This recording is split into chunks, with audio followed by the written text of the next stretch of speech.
I'm joined now by Rachel Maddow, host of The Rachel Maddow Show, whose award-winning podcast, Ultra, is now in its second season, and I've been gobbling up every episode of that. Rachel, just your thoughts. I remember talking to you the day of oral arguments when we did a special, and I think everyone's reaction to that was, whoa, are they going to do this? Yeah. We got our answer. I remember talking to you about this, Chris, the day they chose to take it up.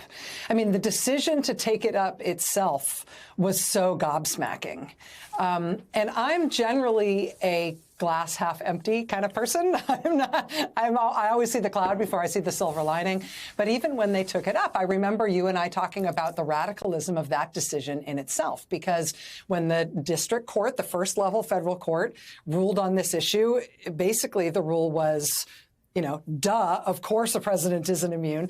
When the appeals court then looked at that and reviewed that decision, it was a unanimous, absolutely bulletproof decision from that appeals court where the bottom line was essentially, duh, of course, no, a president can't be immune. So it was gobsmacking when the Supreme Court took it up. But I remember talking to you that day, and in my glass half empty kind of way, I thought, well, even under the worst case scenario, it's not like they're going to decide that he's immune. It's just outrageous that they've taken it up because this will allow for months of delay and will effectively give him temporary immunity before the election. And once the election happens, if he wins, he makes all the prosecutions go away anyway. I really did not expect that they would do this. And they, Donald Trump and his counsel asked for this 100% absolute immunity thing, which was insane. I would say they got 105% of what they were asking for. They got immunity from this court, despite some of the language in Justice Roberts' ruling saying that there was some measure of humility here, some measure of restraint. The practical impact of what they have done is to give Trump immunity that even he and his counsel did not ask for. And given that the hypotheticals over the course of these arguments, as you rightly pointed out, included things like, can the president assassinate a rival? I think we have to look at the Supreme Court's affirmative answer to that. Yes, you can. With as much seriousness as it deserves. I mean, this is a death squad ruling. This is a ruling that says that as long as you can construe it as an official or quasi-official act, you can do absolutely anything, and never be held accountable, not only while you are president, but forever. And this is a president who has activated pro-Trump paramilitary groups that, wear insignia and T-shirts and hold placards celebrating literally right-wing death squads, right? This is a president who has talked about absolutely using the Justice Department to go after his rivals. This explicitly immunizes anything the president wants to do through the Justice Department, but all but explicitly justifies anything the president wants to do, full stop, to anyone. And that is as serious as it gets.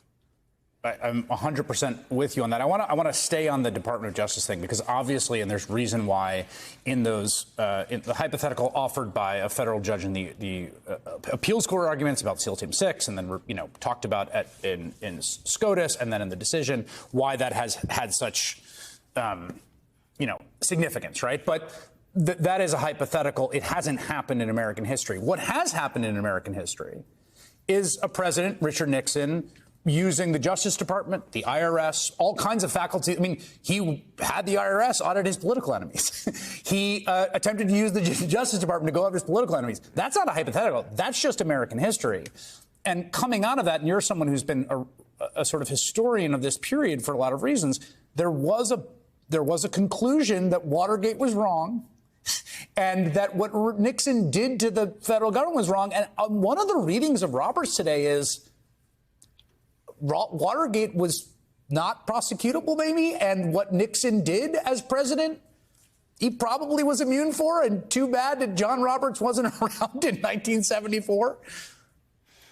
I mean, the executive sort of the imperial executive idea pioneered by Republican Justice Department officials like Ed Meese and brought to its sort of governing apex under Dick Cheney and the kinds of people who worked in Republican politics to approve the sorts of things that happened, particularly after 9/11 under the George W. Bush White House. Those have now been brought by bringing a bunch of people who were part of that cultural milieu in the legal world, by bringing them into a supermajority in the Supreme Court. That has brought us to a place where a president has had his lawyers asked by a justice in open court, are you saying your guy can assassinate someone and he will have immunity for that? The answer was yes, and the court wrote it down.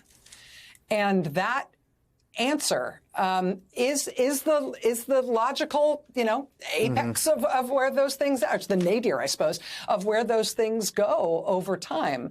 But to have that radicalism land when you have a potential next term of Donald Trump on the horizon if he wins in November, where he is saying exactly what he will do with this power, is quite a remarkable thing. You'll notice that nobody in reacting to today's ruling is saying, wow, how scary, what is Joe Biden going to do with this power? Right? Nobody is saying that. Nobody is worried that a president like Joe Biden is going to, abuse this in such a way that is going to bring about a de facto dictatorship. But because that is what Trump is explicitly promising for any next term that he wins in the White House, and this conservative court knows it, and a third of it was appointed by him. They're doing this in the full context, the full knowledge of the radicalism of what they're bringing down upon the country. And the only solution to this, the only way out of this, is to have non-criminals and non-authoritarian-minded would-be dictators win presidential elections. Yeah. That is the only way to fix this, because if you have somebody who is a criminal or is authoritarian-minded, when they get in there armed with this ruling, there is nothing they cannot do. On that final point, the prospective implications of today's ruling are more profound in some ways and more unnerving than the retroactive ones, because I mean, about the trial. And we're going to talk about this. What does it mean, actually, for the case that Jack Smith has, which is still alive, we should note, which I they can cabin enough of this to bring that. We'll see and talk about it. A little unclear. But the symbolic meaning, to me, is almost as important as the legal meaning. For the reasons that you say, what it says to Trump, what it says to Republicans, the joke I made today was like John Roberts pulled down the American flag, turned it upside down, and hoisted it back up over the Supreme Court. It felt to me like the opinion was like, we're with you on this. Over and above its findings, its holdings as a matter of constitutional law, its sort of communicative aspect. Yeah. I mean, if the president, when Donald Trump, running for president in 2016, started leading crowds in that "lock her up" chant, as shocking as it was to most of the country, it was a transgressive thrill to Trump and his followers, because they knew it sounded so wrong. But they enjoyed that transgressive thrill so much that it became policy. And we know that Trump, in fact, tried to get his Justice Department to bring improper, politically motivated prosecutions against people while he was president, and indeed to improperly exclude him from federal investigation in the case that ultimately resulted in state court in his 34 felony convictions in New York. So we know that he is very, very facile with this. This is what he wants to do. This is what he thinks power should be. Who's my Roy Cohn, right? And now the Supreme Court has said without reservation and without limit, yeah, you can do that. We promise you explicitly in the ruling, in the language of the ruling, not even in a footnote, anything you say to your Justice Department is subject to immunity for you. And that is, it's the rule of law means in this country that the law is not used as an instrument of the ruler. The rule of law is supposed to constrain the ruler. And the Supreme Court just undid that, and it's binding, and it's now the way our country is structured. And the only way out of this, The only fix to this, there's no fix to this that involves impeaching Supreme Court justices. There's no fix to this that involves a new argument or a new case. The only fix to this is to put someone in the White House from here on out who will not abuse the absolutely tyrannical power they have just been legally granted in perpetuity. Hey there, MSNBC fans. I'm Luke Russert, and be sure to join me, Rachel Maddow, Jen Psaki, Lawrence O'Donnell, Steve Kornacki, Joy Reid, and many more September 7th in Brooklyn, MSNBC Live Democracy 2024. Click on the link for ticket information. We will see you there.